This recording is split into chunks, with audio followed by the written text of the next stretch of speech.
Okay, I think we're ready to start now. We were getting a question off the computer, and now we're ready.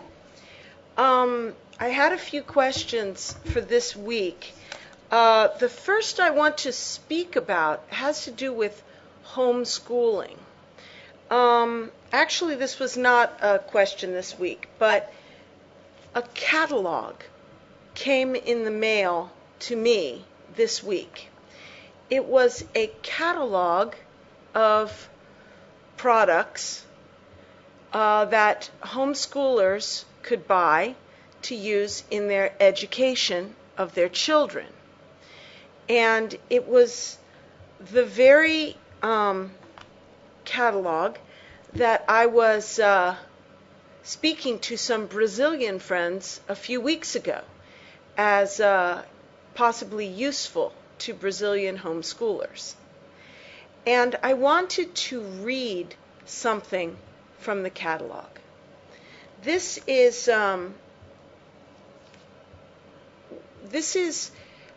we have scanned the page and put it up on a link on the chat board. So you can read it in English if you want by clicking on the link. But I want to read you just two small parts of this page in the catalog. These are letters that have been written by homeschool mothers to the family that owns the business selling homeschool books. And these letters sound very much like what happened in our family when my children were small. So let me read you two letters. A woman named Kat, which is short for Catherine, wrote. My eyes are not good. I think I'll take off my glasses. She wrote, "On Christmas morning, I had to tell my daughters, no, we cannot do Sunlight, which is the school program. We cannot do school. It's Christmas, and we are supposed to be eating blueberry pancakes, opening presents, and celebrating Jesus' birth. It is not a school day today." And that was met by groans. The children were like, "Oh no, we can't do school. It's Christmas." They had asked to do lessons before they asked if they could open their presents that were sitting in a nice big pile under the tree right beside me at the time. So we have a situation where children would rather do school than open presents on Christmas morning. And this is not completely unusual for homeschool families. It's a little bit extreme, but not completely unusual. And there is another letter, sort of similar. This woman writes about her 6-year-old daughter and her 4-year-old son. She says, "We took 2 weeks off for our Christmas break, and I thought my kids were going to go bananas. Christmas break is our vacation, no school, we'll just stay home and do other things. And go bananas means go crazy." So she says, "We took 2 weeks off for our Christmas break, and I thought my kids were going to go bananas. Mommy, when can we do school? Mommy, aren't we going to do school today? Mommy, is it time for school yet? Why can't we do school until after Christmas? Mommy, you said Christmas was 8 days away, And that's a really long time to wait to do school again. Finally, I told them it was almost Monday and that we would begin schoolwork again on Monday. Yay! Levi, did you hear that? Mommy says we can do school in just 2 more days. At that last point, her voice went just about to dog frequency. That means very high. She was squealing, "Yay!" After that, they both scuttled off upstairs, talking and planning about all the schoolwork they would soon get to do. In English, get to do is something that you are allowed to do as a great joy. You have to do some work. You get to do fun things. So all the school they would get to do. It made my heart smile. I want to say that in my family, the children liked doing their school. School was something you do, not something you go to. Homeschool children don't go to school. They do school. And that's what they like. They like to do something, not just receive as they are bored and listening for 12 years. They are active. And in our homeschool, the part that they loved the most was when we read out loud great books of fiction. And this particular catalog, Sunlight, is a literature-based curriculum where almost everything is taught through real books, not textbooks. And that is why the children love it so much. So I wanted to share this with you. And we have scanned this one page in the catalog for you to read in English if you would like to. But we have had many questions about why homeschool seems to work so well and why it is so different. So I thought I'd bring in this catalog just to give you a little snapshot, a little picture of what life is like in a homeschool family where the children love to learn. So anyway, I thought I'd share that with you. Now, another question we had was about vocabulary. In the last class, I used several phrases and words that were unfamiliar. And so I have a few words here that I would like to point out that I used frequently, or at least once, in the last lecture. So the first word is undergirded. Undergirded.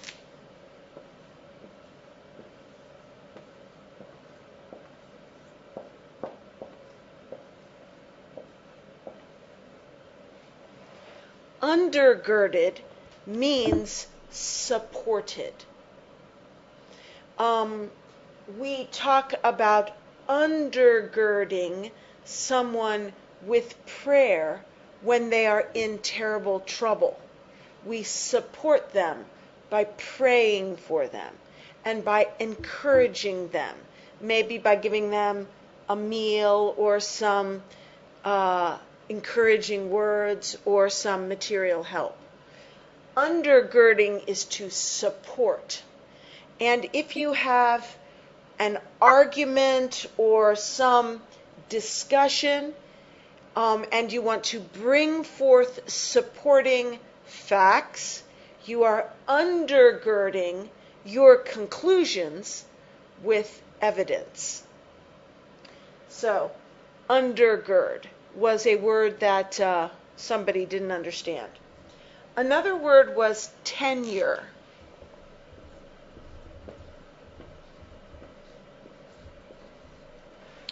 I used this word when I was speaking about professors and teachers who endorse ideas that are popular and that will bring them material gain. It was in contrast to the people who will think about ideas and use their brain without the lure of material gain that was in the Andreski quote, when he said, there are still some people who will think without the lure of material gain.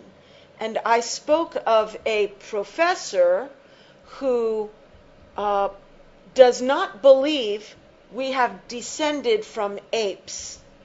However, he says he agrees, and he teaches this in order to get tenure. And tenure is a very strange thing.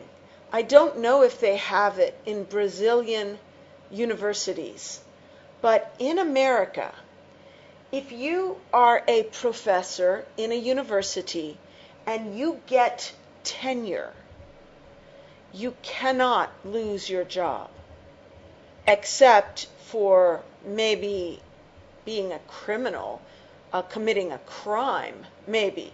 But you cannot lose your job for what you teach. It is originally conceived of as something which will enable a professor to be fully honest and objective, and he doesn't have to worry that he will lose his job for his ideas. So if you get tenure, you are guaranteed your job for life. So that's what tenure is. It has other meanings as well, but that's the one I was using. Another phrase, and I think this is the last one I'm going to go over, is pushing the envelope. Pushing the envelope.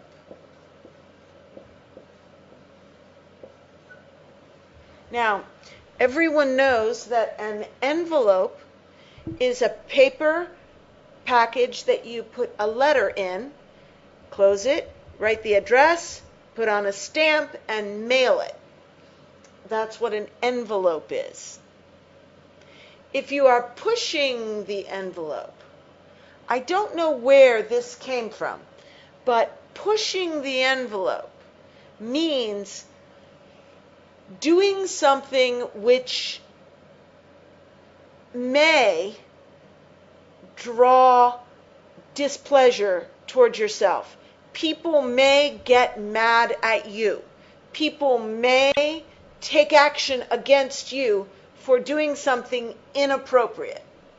But if you are pushing the envelope, you are doing something that is just a little bit inappropriate, thinking maybe they won't react, and I can push it a little further, thus pushing back the borders of what is acceptable behavior. So the media, the mass media in our society, 30 years ago, you could not say a profane word, a bad word. You could not show even a married couple to have one bed. If they showed married couples, they always had twin beds. You could not have any nudity, any sex, any violence, nothing. But one day, one program said one bad word. So they pushed the envelope. And they did not lose their license. They did not have a fine to pay. Nothing happened. So the next season, 3 or 4 shows used one bad word, pushing the envelope. Pretty soon, it was okay to have up to 3 bad words in every show before there is a consequence, like you lose your license or something.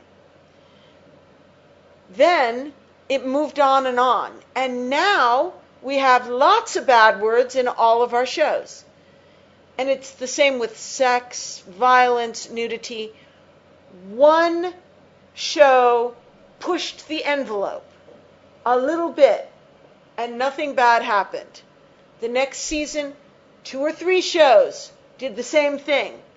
Nothing bad happened. After that, everyone can do it. Margarita, so we say that to push the envelope means it doesn't mean to force a situation, but it means to test the limits of something? Yes. The question is, does pushing the envelope mean to force the situation? To force the situation, or to test the limits?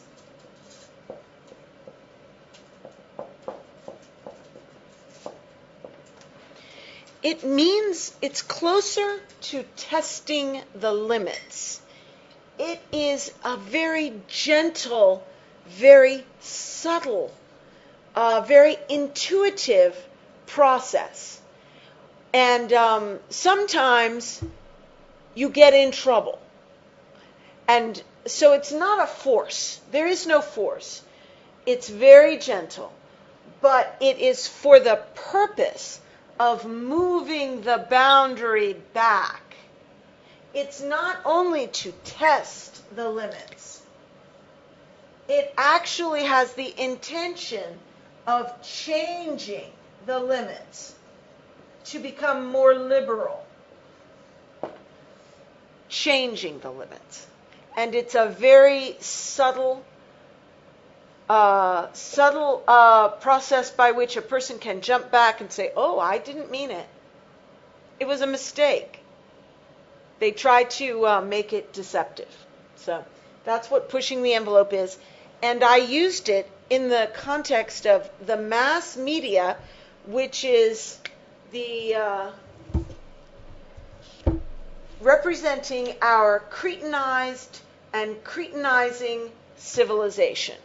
The civilization is Cretanizing.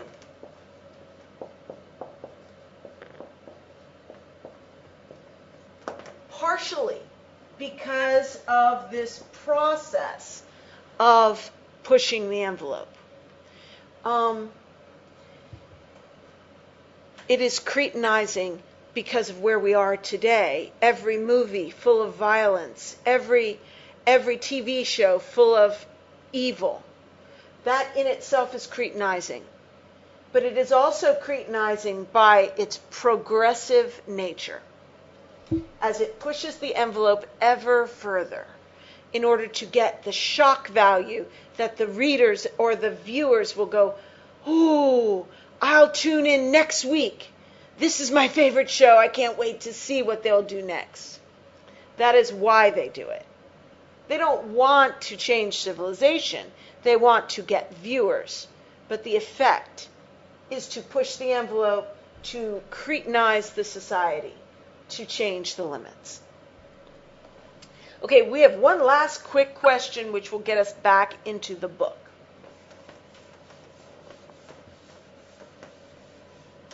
Okay, last question.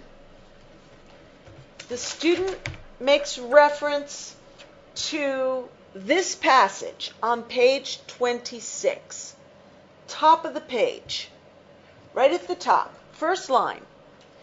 Levis writes, speaking of the Andreski quote, Levis writes, I think that the evidence he presents is even more alarming than he recognizes, but at least he gives one the opportunity to insist with renewed point on the greater menace which he doesn't consider before committing himself to his exhortation, "Anyway, let us not despair."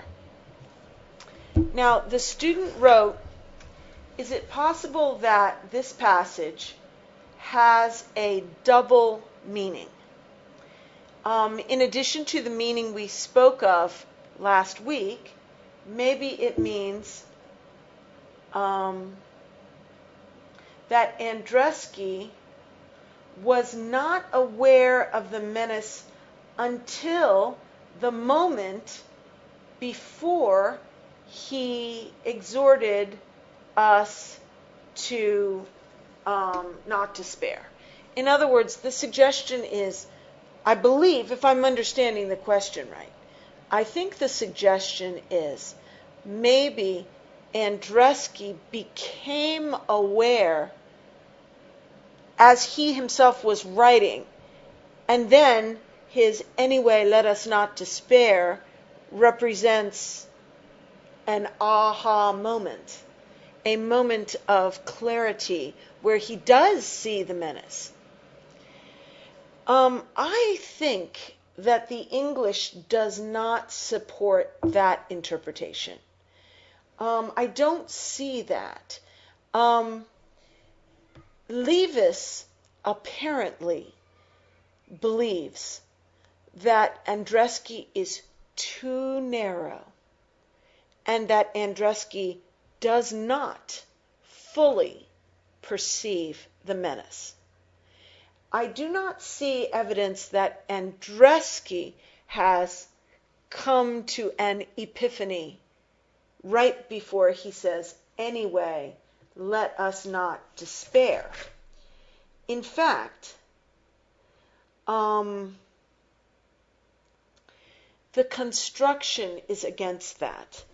What is happening in the quote is Andreski is speaking of hope. Andreski is saying, look at the page 25.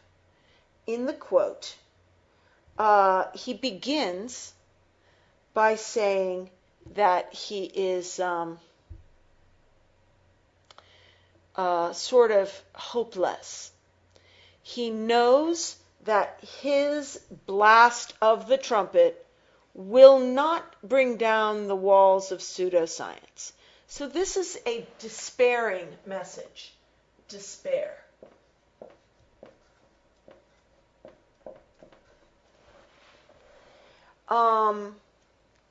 And he speaks of the people who would rather die than think.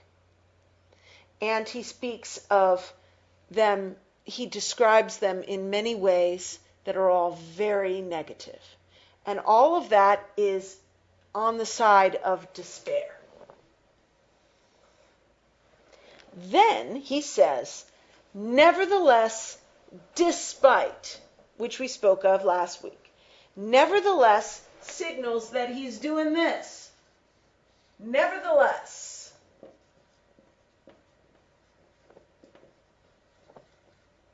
Nevertheless, over to hope. And then there's a little local despite some pessimism. Despite some pessimism. And the pessimism is the advanced state of cretinization. Despite the cretinization,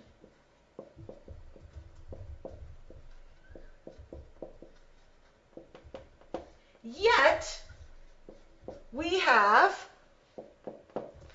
people, a small minority, but some people, who will use their minds not for material gain. That is a hopeful message. And then he goes on to say, throughout history, people who can engage in clear thinking have been in a minority, but they have carried the civilization forward. It will never be a majority who carry the civilization forward. It's always a minority. So, let us not despair. So the anyway, let us not despair is firmly on the side of hope. Anyway. Anyway is not the same as nevertheless. If he had said, nevertheless, let us not despair, it would have meant that it was worse than he thought. But when he says, anyway, let us not despair, it's simply following right along with the message of hope. So I think it means that his final conclusion was hopeful. And Levis's final conclusion is less hopeful. Now, Levis puts us right here. If you remember correctly, we must be as non-negative as is consistent, this is how he puts it, with a positive attitude. So, in other words, he wants us to be as close to negative as possible while still being positive. This is Levis. Anyway, over here, this is Andreski. Andreski is more hopeful. So I don't see a double message there, personally. But, I could be wrong, but that's how I read it. Okay. All right. Last class, I asked you to read the next paragraph and see how well you understood it. Let us go through that paragraph now in more detail, and you can see how well you understood it. All right, hold on. Let me get a clean board. This paragraph is absurdly complicated in its sentence structure. And you almost have to visualize where the ideas are going to be able to understand this paragraph. We are on page 26. We are beginning with the first full paragraph, beginning with the phrase, the process of cretinization. Okay? Now, let me read it. I'm going to read the whole thing. So just sit back and let it wash over you and see if you can appreciate what it's saying. Try to get a feeling for the ideas as they flow, because he is building a case, and the ideas are the bricks and the blocks. So let's see if we can begin to see the flow. The process of cretinization is lethal in a way he doesn't suggest. Actually, the mass media representing our cretinized and cretinizing civilization are working destructively with a success that, if they are not positively, which would be creatively, countered, and countered with intelligence, devoted pertinacity and faith, will put an end to the very conditions of what he hopes to preserve, seeming confident, for all his explicit pessimism, that they can in any case be preserved. Not only is his conception of thought too restrictive, the assumptions implicit in his reference to the reason why human understanding has been able to advance in the past and may do so in the future are unrealistic and too easy. The clear thinking that Andreski has in mind when he adduces the minority who like to use their brains is indeed a matter of importance, but it doesn't embrace the whole of thought, the whole humanly essential nature of thought. What it rules out is indispensable, and a sociologist really ought to have a full and pondered awareness of that truth, which, in any case, needs to be insisted on, and effectively, if there is to be any hope of saving humanity from what threatens it. Okay, let us begin with the thesis statement. I believe the thesis really is the first phrase. The process of cretinization is lethal in a way he doesn't suggest. That is what the paragraph is explaining. Andreski asserted that to assert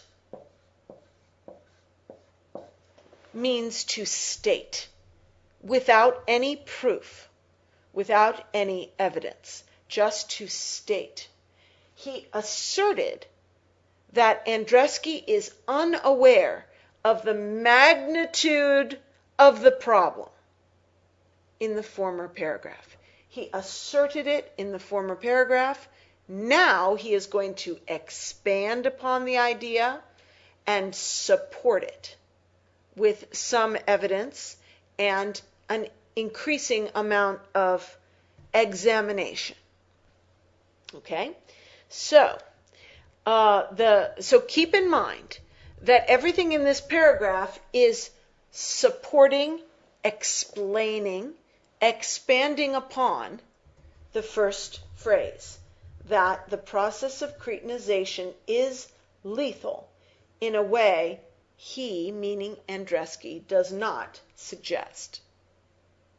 So whatever Andreski suggests is here, and what Levis is talking about is outside those boundaries. Andreski does not suggest what Levis is suggesting. Okay, and that is that the process of cretinization is lethal, which means it is deadly. It will kill. Lethal means death.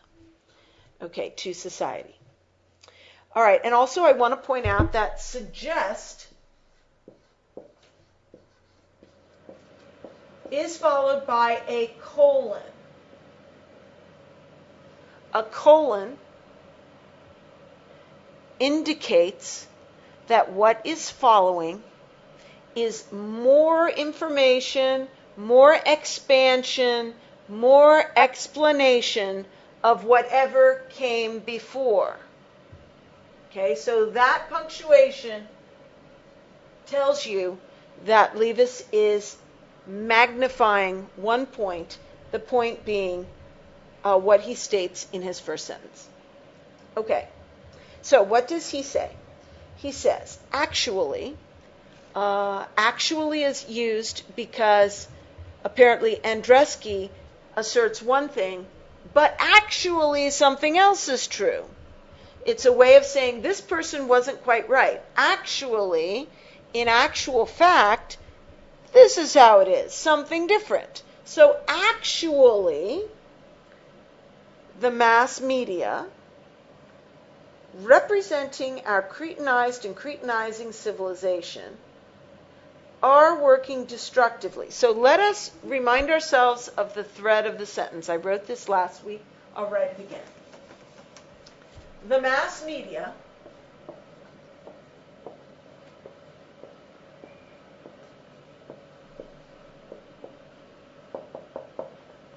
here we have an insert that we are going to skip for the moment. Okay? The mass media are working destructively.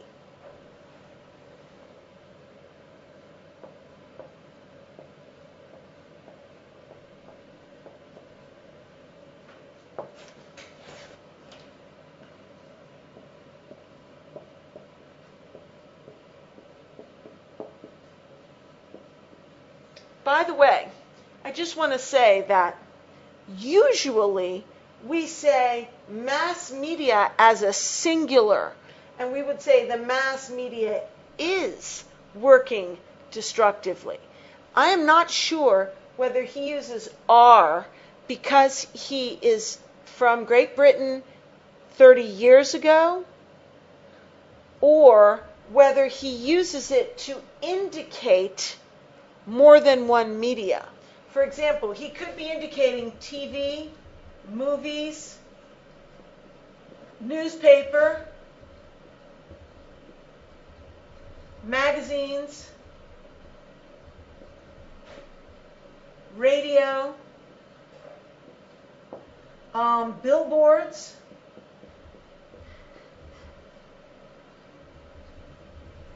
and these days, internet, although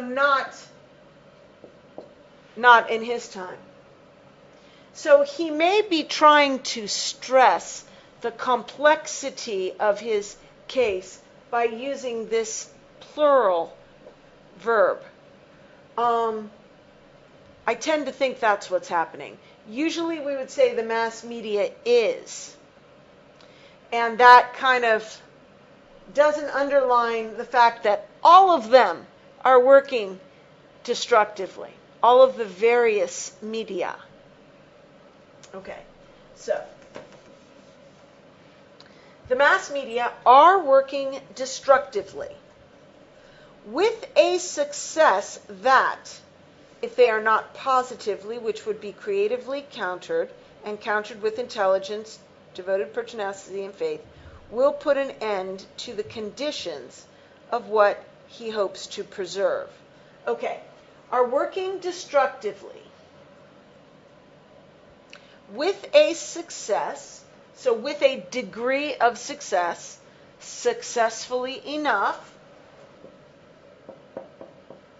with a success that, if they are not positively countered, they will put an end to the very conditions. With the success that, if not countered.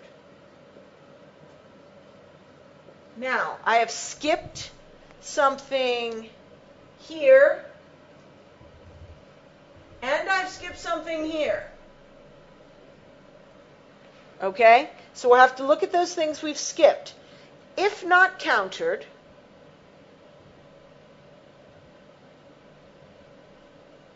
will put an end to the very conditions of what he hopes to preserve. If not countered, will put an end to the conditions, the very conditions,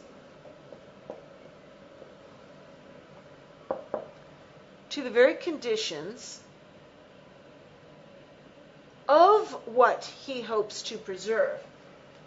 Of what he hopes to preserve. And then we skip something here. Okay.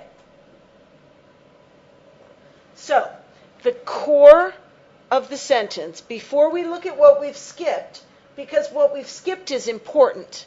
Levis has a way of inserting ideas, multiple ideas, into one sentence, almost in the way that it occurs to his mind.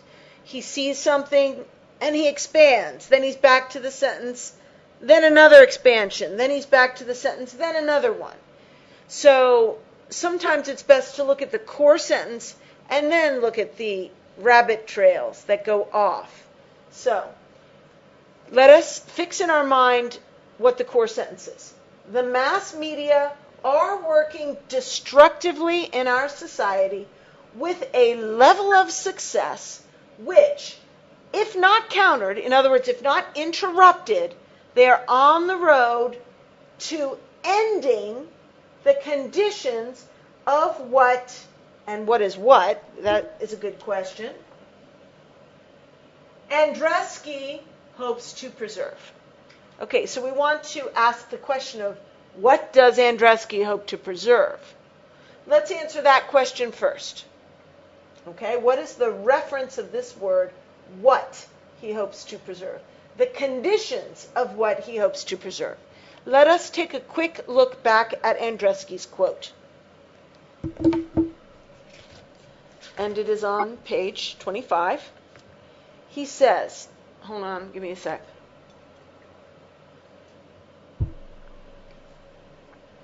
Okay, he is talking about the fact that the overwhelming majority, the very large majority of academic people have become thoughtless and bestial, stupid, not able to think, not able to evaluate ideas, just yes men, people who will sell their vote for money, people who will say whatever will advance them materially. The vast majority have become this, to the extent that his very discipline of social science is being eroded away at the foundation and will collapse soon. Okay, that's what he's saying. But, nevertheless, he says that a small number of people like to use their brains without the lure of material gain. So we have leaven in the loaf. We have some yeast in our dough that can leaven the whole loaf. Okay? We have these people who will exhibit clear thinking, will pierce through the fog and shine light on truth.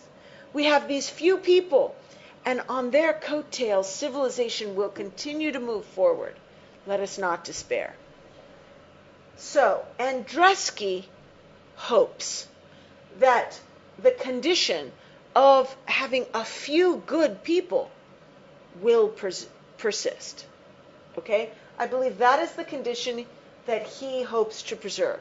A situation where we still have a remnant, a handful of people who will negate the bad effect of the majority.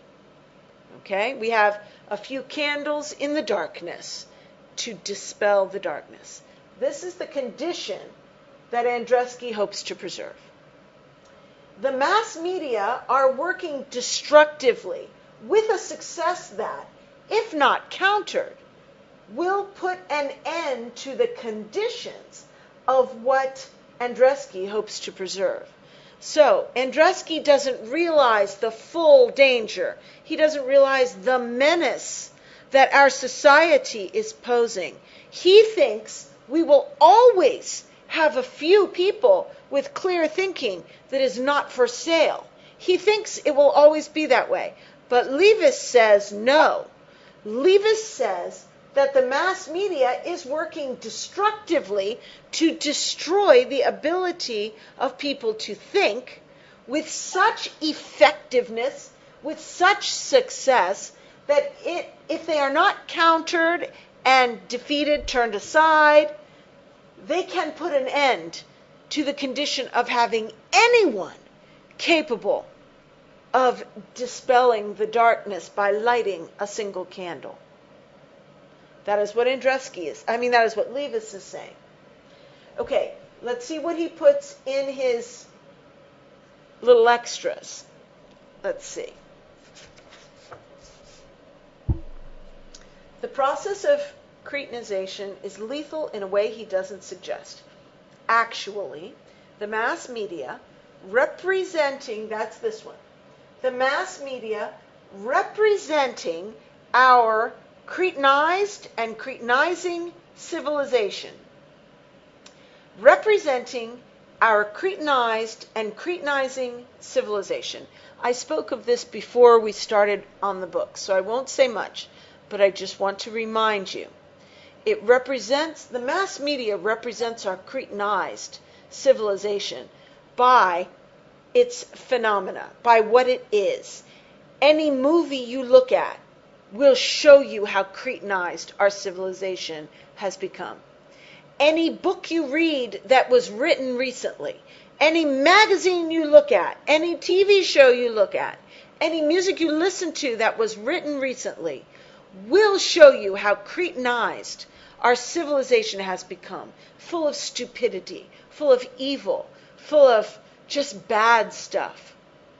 Okay, so the mass media represents the cretinized civilization by what it shows forth. But it also represents the cretinizing civilization, the force which takes an innocent child, maybe one who's been homeschooled and protected from the influence of the culture, and then they become 14, 15 years old. They go out there and they start listening to all the music and looking at all the movies and playing the video games, killing people and mindless violence, and all of a sudden they are cretinized. They can become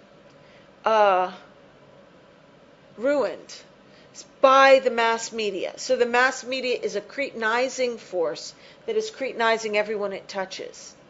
So the mass media, representing our cretinized and cretinizing civilization,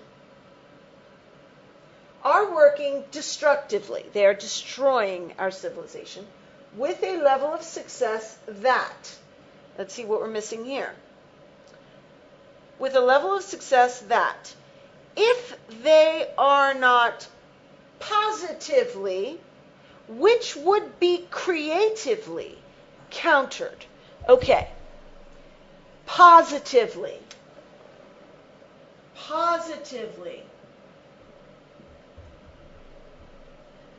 Which means creatively.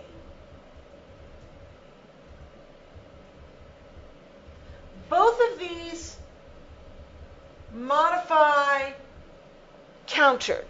They are adverbs to tell you how it must be countered. So if it is not countered positively, which means creatively. Now, I want to say something about positively. If I, in my home, say, don't watch that video, it's violent. Don't play that video game, it's stupid. Don't listen to that music, it's ugly. Listen to Beethoven, Mozart. Have you ever heard of Handel? Don't, look at that magazine, it's pornographic. Don't smoke that cigarette, it will ruin your lungs. Don't drink that alcohol. The Bible says a drunkard will go to hell. Don't go out with your girlfriend. Don't you know the adulteress will lead you to your death in Proverbs? Don't. If that's what I'm saying, my children will not listen. They will not turn to the good. I am trying to counter the destructive force of the mass media. I'm countering it. I'm saying, don't do that. That's bad. That's evil. Blah, blah, blah. That's gross. But I'm doing it negatively. I'm saying what not to do. What in fact I have done in my home, I did exclude the media. We never had a television in our home. We never had a video player, so we could not watch movies until the last 3 or 4 years, when the computers all had DVD players and you couldn't have a computer without a DVD player. We didn't have video games, and we didn't have books that were written after 1965, because in children's literature, a change happened in the mid-60s. They changed. Before that, the books they wrote were sweet and good, and they provided a model for young people to see wholesome families and good, noble, honest, lovely character. After 1965, they began writing books about bad children who hated their little brother and who disrespected their parents and who disobeyed and went out and did whatever they wanted. And they showed the parents as wrong and the kids as good for disobeying and going out and doing their own thing, and it always worked out well in the end. And the parents approved of how independent their child was.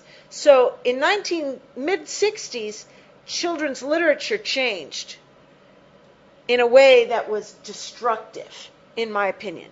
So we had almost exclusively books that were older. So yes, I did exclude the influence of mass media. However, I also brought in great books that they loved, that were full of color and pictures and excitement. I also brought in, we didn't have toys that were cretinizing and destructive, like, I don't know, Americans have many, many toys, tons of toys for their children. We did not have tons of toys. But what we did have was high quality tools so that children could work with wood or art supplies or musical instruments and books telling how to do everything. And we had exciting materials that were somewhat expensive, but because we weren't buying other stuff, we could afford it. So we countered the destructive effect of our civilization positively by providing something that was better. And creatively, everything we could possibly do that would follow the interest of the child, we did. So we countered it positively and creatively. And it was very rare for me to say, no, no, no, because the bad things weren't in our house. They simply weren't there.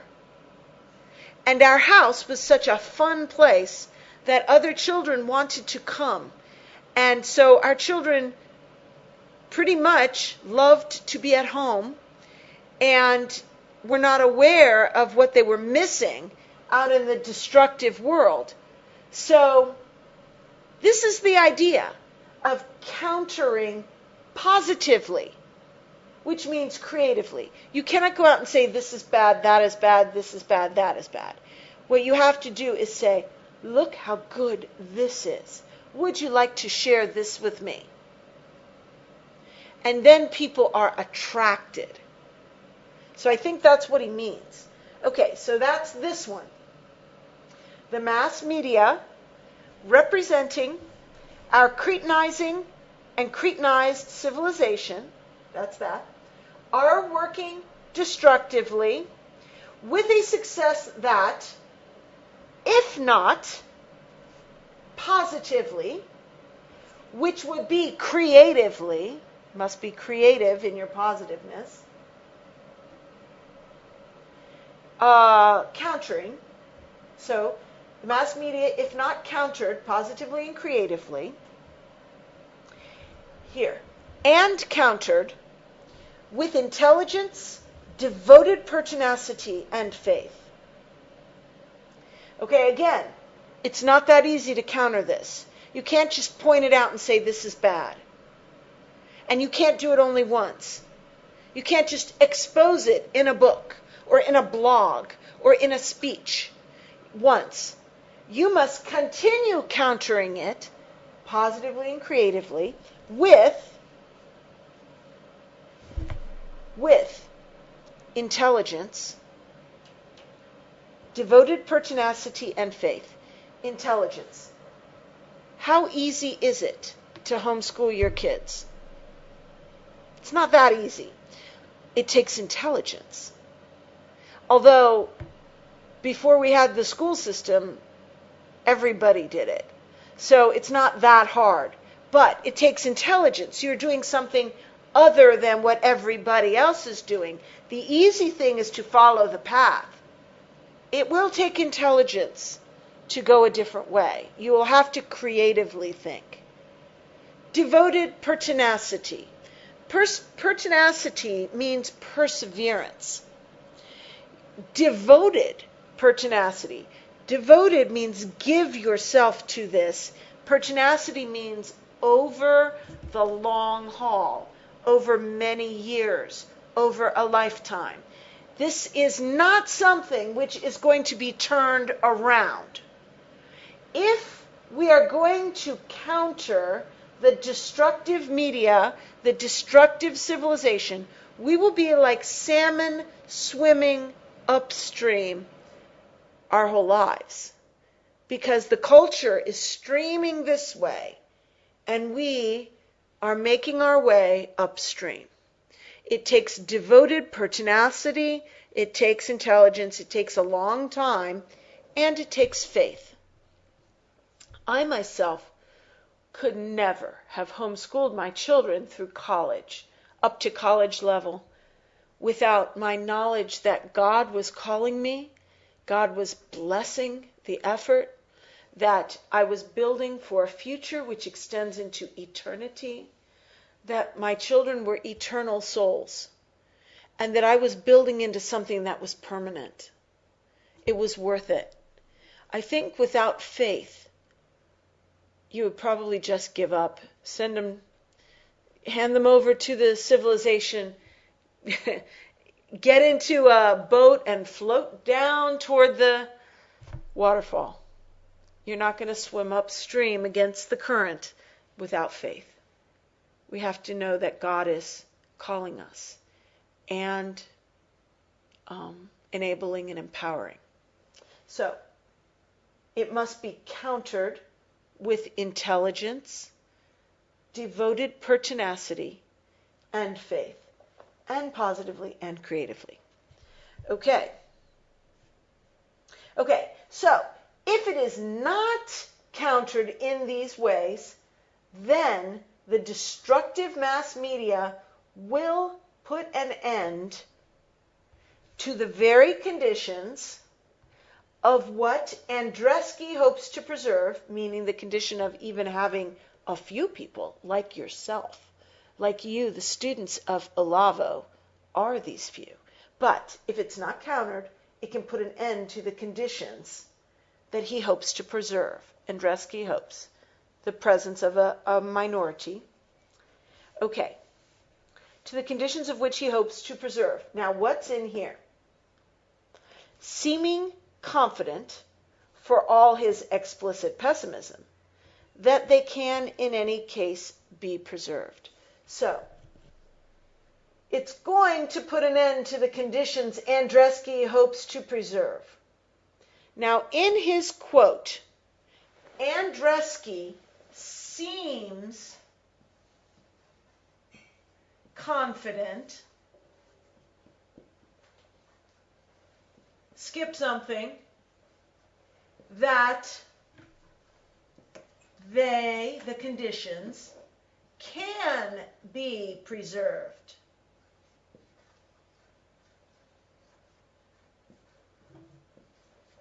So, Andreski seems confident that these conditions can be preserved. That's why Levis thinks Andreski is too narrow and is not aware of the danger, because he seems confident that the conditions can be preserved. But what's in here? For all his explicit pessimism. For all his explicit pessimism. Now, when you say for all his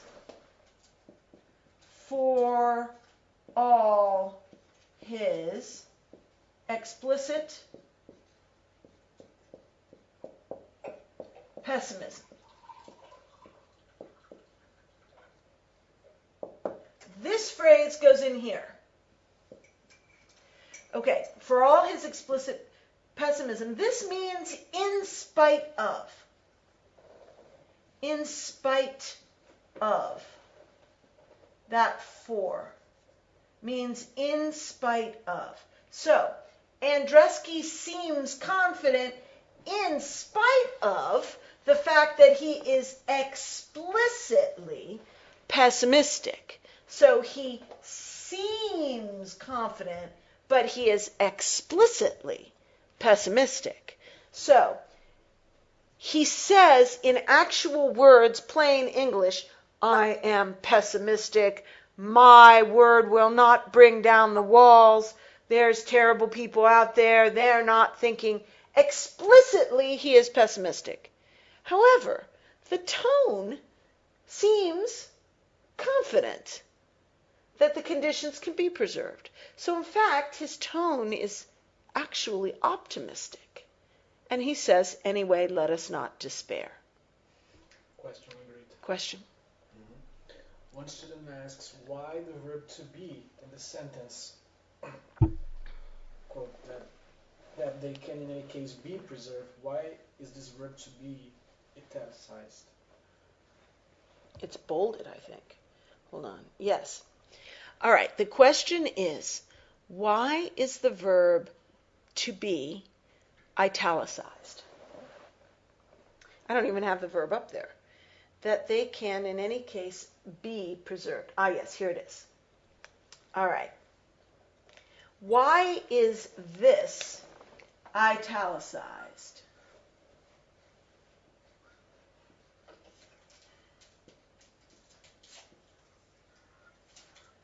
I believe it is for emphasis. Andreski hopes and expects that the conditions of having some people clear thinking will be preserved because it has always been that way. He assumes these conditions will persist, that they will be preserved. Andreski assumes this. Levis calls into question whether they can be preserved. The meaning of the italics is to say, we don't even know if they can be preserved. We don't even know if it is possible to preserve them. It is calling attention to the uncertain nature of the conclusion. Andreski assumes the condition will be preserved. Levis draws attention to the uncertain nature of that assumption. It is italicized for emphasis so that the reader will understand that Levis is not at all sure that it is possible to preserve these conditions, that the conditions can be preserved. I don't know if that is clear, but it's very clear in English. It would be expressed with our intonation of voice. We would say, hold on. Seeming confident for all his explicit pessimism that they can in any case be preserved. You heard me emphasize be preserved. And he put the italics in there so that the reader would hear in his head the tonal emphasis, which might not have come across. Without that, I might have read it like this. Seeming confident for all his explicit pessimism that they can in any case be preserved. Not only is his conception of thought, that they can in any case be preserved, it doesn't draw attention to the uncertain nature of the possibility of preserving it. So that's why. So the guy, Andreski, is explicitly negative. He says he's negative.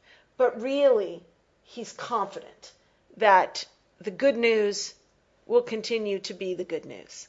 There will always be a few who, by means of clear thinking and good heart, will carry civilization forward. Okay, so now we can read the whole sentence and understand it thoroughly. So let us enjoy this reading, and then I'll go on to the next sentence, which I think is just as long. If you have any questions, let me know.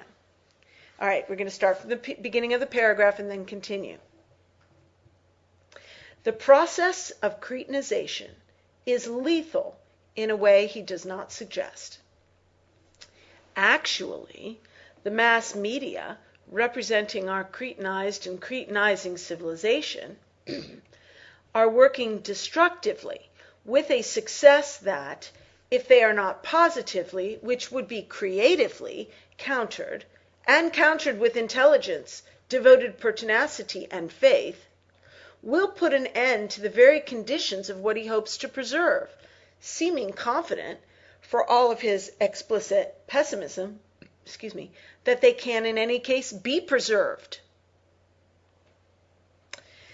Not only is his conception of thought too restrictive, the assumptions implicit in his reference to the reason why human understanding has been able to advance in the past, and may do so in the future, are unrealistic and too easy. This sentence is much easier.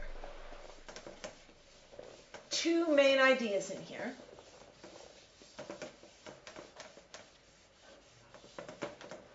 Not only is Andreski's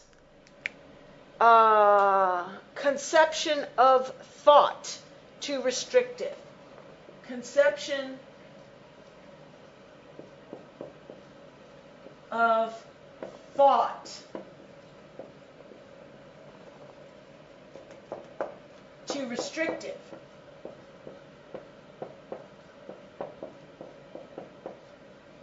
Remember, Andreski pinned his hope on the few people who are capable of thought, which is not for sale. Clear thought, thought which is free and objective and not biased by the civilization. Okay, Levis is saying that this conception is too restrictive. Restrictive means narrow. He's talking about thought in a more specific way than Levis in this book, The Living Principle, talks about thought. Okay? So, not only is conception of thought too restrictive, the assumptions implicit in his reference to the reason why human understanding has been able to advance in the past and may do so in the future are unrealistic and too easy. Okay. The assumptions implicit in his reference to the reason why human understanding has been able to advance in the past and may do so in the future. We have spoken quite a bit in this lesson about the fact that Andreski pins his hope for the future of civilization on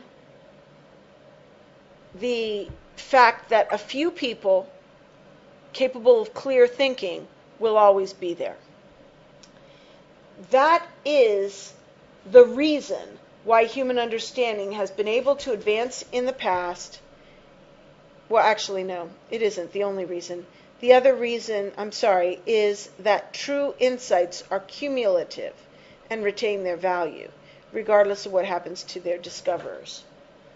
True insights. Yeah. Okay. So anyway, one of the assumptions implicit in his statement as to the reason why human understanding has been able to advance, one of the assumptions is that good ideas are cumulative. And Levis is about to question that in the next paragraph. So we want to think about what the assumptions are.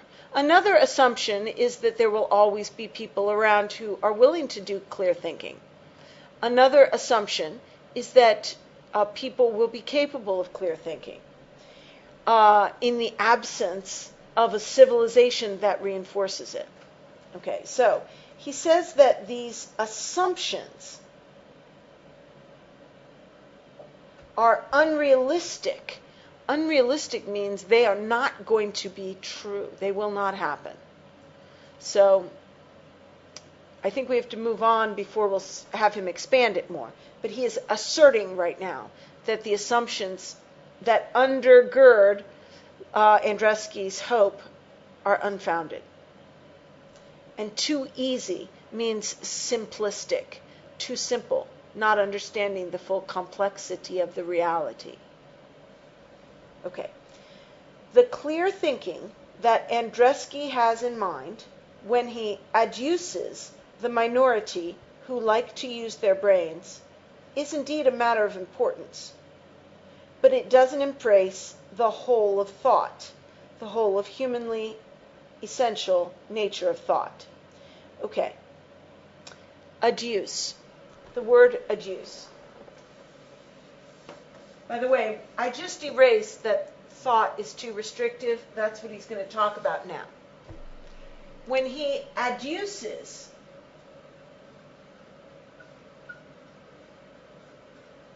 the people who are willing to think, that means he brings them forth as evidence. He says, these people are my proof that civilization will be okay. Adduce means to bring forth as evidence. Okay, so the clear thinking that Andrzejewski has in mind when he adduces, brings forth the minority who like to use their brains, is indeed a matter of importance. Okay, so Levis is saying, yes, clear thinking is important, but it does not embrace the whole of thought, the whole humanly essential nature of thought. Think for a moment of the clear logic that a computer is capable of. But think how restricted that would be when you think of human thought. Human thought is much more than the logical progression of ideas and recognizing when a conclusion is founded on a sound principle. That ability to logically progress from fact to conclusion is clear thinking and is important in a narrow slice. However, human thought is so much more. We have emotional realities and spiritual realities. We have moral judgments. We have ethical judgments. We have value judgments. What's more important, to keep the environment or for human beings to exploit the resources? We have so much that is outside of the restrictions of just clear logical thinking that Andrzejewski is talking about. Andrzejewski is talking about the social sciences as sorcery. In other words, in his field of sociology, people are drawing conclusions out of the air without any grounding. Well, the clear thought is indeed important. However, you need a lot more than just that to be a human being. And that's what Levis is talking about when Levis talks about the living principle and the necessity of language and of literature as a foundation for human development.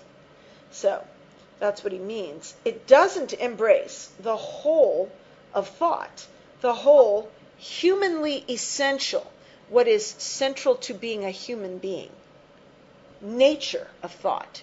That's what Levis's book is about, the living principle. It's about this more expansive type of thought. So Andrzejewski's book it's valuable, it's good, but it's a narrow slice. Okay? What it rules out is indispensable.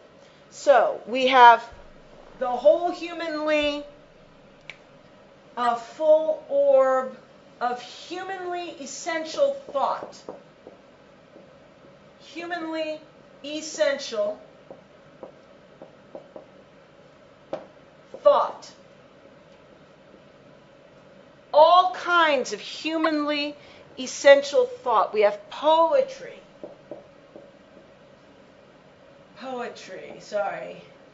We have apologetics. I can't spell today, so if I get it wrong, sorry. Apologetic, is that right? Apologetics. We have logic. We have morals. We have emotions. We have value judgment, etc. Okay? Everything that makes you human. Andrzejewski is talking about this. He is talking about support and conclusions and logic and sound reasoning. And this is an important slice. But what he rules out is indispensable. All of this is ruled out. He's not talking about it. He's not mentioning it. He's not thinking about it. He's only thinking about social sciences and sociology and the scientific method and what constitutes a valid conclusion in an inexact science, such as sociology. An inexact science. Like sociology. What constitutes a valid conclusion? He is ruling out whether Beowulf keys in on a universal human experience, or whether Beowulf is outside of human behavior. He's ruling that out. He's ruling out whether it is moral to kill a baby in the womb, or whether a woman's right to choose has primacy.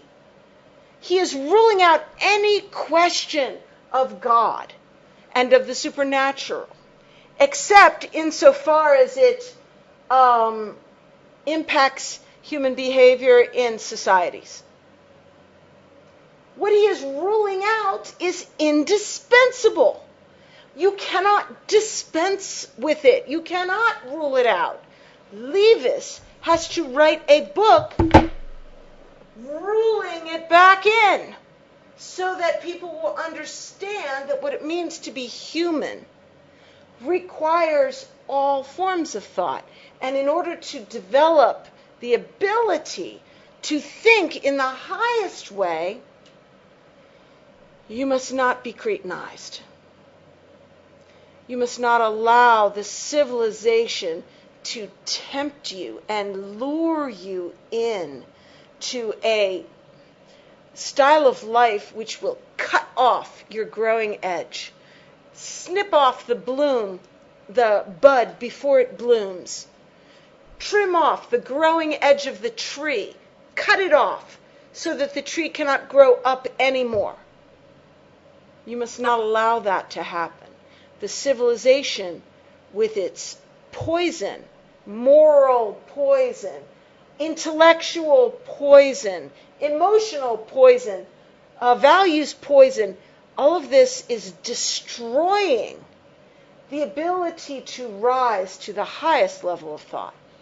So, when he says what it rules out is indispensable, it means we cannot only be concerned with this. We must be concerned with everything. Okay. And, he says, a sociologist really ought to have a full and pondered awareness of that truth. Okay, this guy, Andreski, is a sociologist. He studies men and societies. He really ought to understand that the literature and the poetry, the theology, the morality, the emotional life and values of people are just as important as clear thinking. He ought to not only have a full understanding, but a pondered understanding. In other words, he probably ought to be fully agreeing with Levis that society is sick. So, a sociologist really ought to have a full and pondered awareness of the truth that all of this is indispensable, which, in any case, needs to be insisted upon, and effectively, if there is to be any hope of saving humanity from what threatens it. Okay, so, whether the sociologist knows it or not, this must be insisted upon by people like Levis. This must be insisted upon by professors who are entrusted with the formation of students so that students can be raised up to their full height. So no matter what Andreski says, we, meaning Levis and anyone who agrees with him, must continue to insist upon the full range, not just this. We cannot accept schools which get rid of the arts and have only math and science. We have to insist that a human being be allowed to develop in its full potential, full breadth of potential, if there is to be any hope of saving humanity from what threatens it. When I read Saving Humanity, it strikes me as a little bit extreme. It strikes me as what we might call histrionic. Histrionic.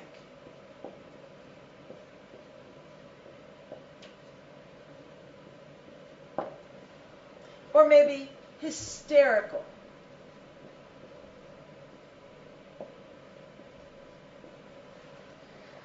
Saving humanity. Most people, many people, if not most, would say humanity has been around a long time. It will probably last a little bit longer. You are too extreme if you say that the mass media is destroying humanity. Maybe. I don't really know. But, I look at someone like Olavo. I've known him for about 4 years. I've seen the way he dedicates himself day and night to his activities, all of which have to do with spreading a word of this kind of thing. Olavo is a voice crying in the wilderness. He is countering the culture with devoted pertinacity and faith and intelligence, creatively and positively, usually positively. And many times I have invited his family to my home for a celebration. And the whole family comes, except Olavo, because he is home working. He is writing an article. He has to finish it. He is writing a book. He is on a call. He didn't sleep last night, and he is not feeling well, so he has to catch some sleep. I would say 3 times out of 4, Olavo is working when the family is celebrating a holiday. Day and night he works, because I think it's because he believes that if there is to be any hope of saving humanity from what threatens it, then this sort of thing must be insisted upon, and effectively, as Levis says. Olavo really wanted you all to be able to read this book. That's why he hired me, basically, to come and do what I'm doing. In other words, I think it is possible that what threatens humanity really does threaten humanity, and that it is not an exaggeration, overly expressed, something like that. I think it is possible that those of us who fight are fighting on the winning side, the right side, if not the winning side, and that it's an important work, an important battle. So I commend that to you, for you to think and pray and consider. So, let's see. Shall we move on to one more paragraph? We could take a break. Okay, we'll take a break. And then answer some questions. Okay, if you have any thoughts you would like to share, any questions about anything, send them now. We'll take a short break, give you a chance to send a few. If there are none, we'll finish, and if there are some, we'll take a few questions soon. I'm back. Are you there? Okay, we have 2 questions that have come. The first one is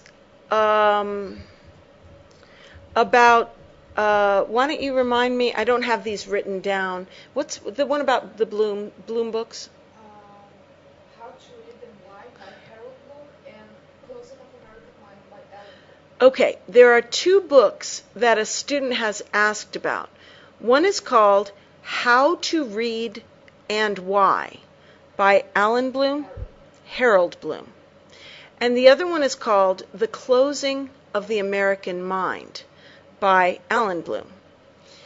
I am not familiar with the first, How to Read and Why, but I am familiar with The Closing of the American Mind. That was a very famous book that was written about the kinds of things we are talking about.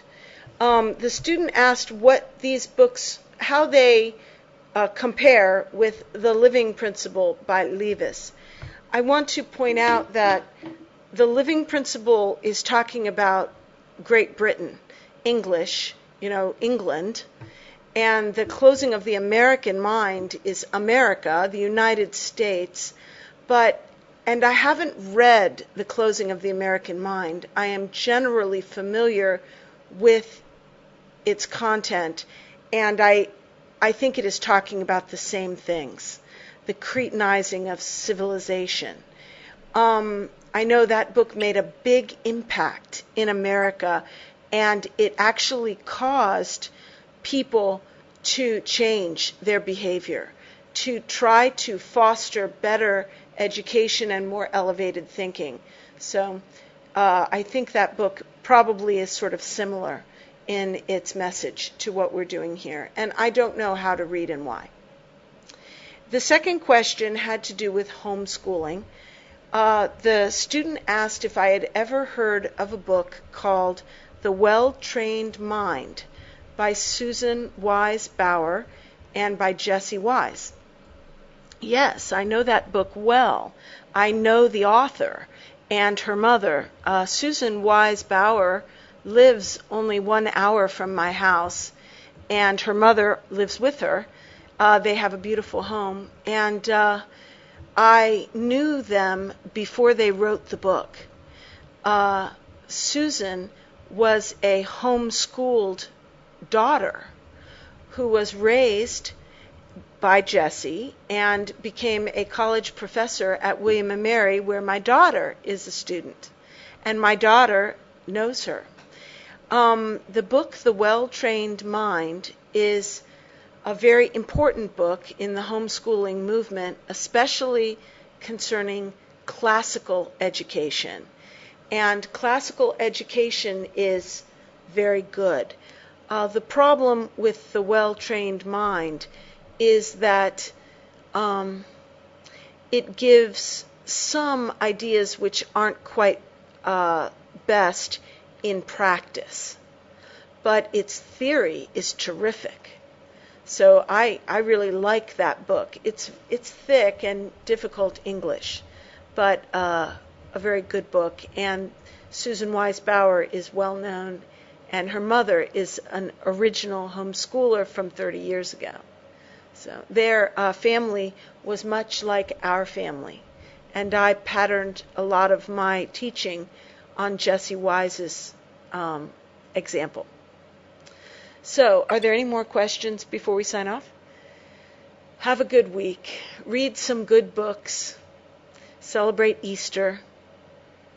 See you next week.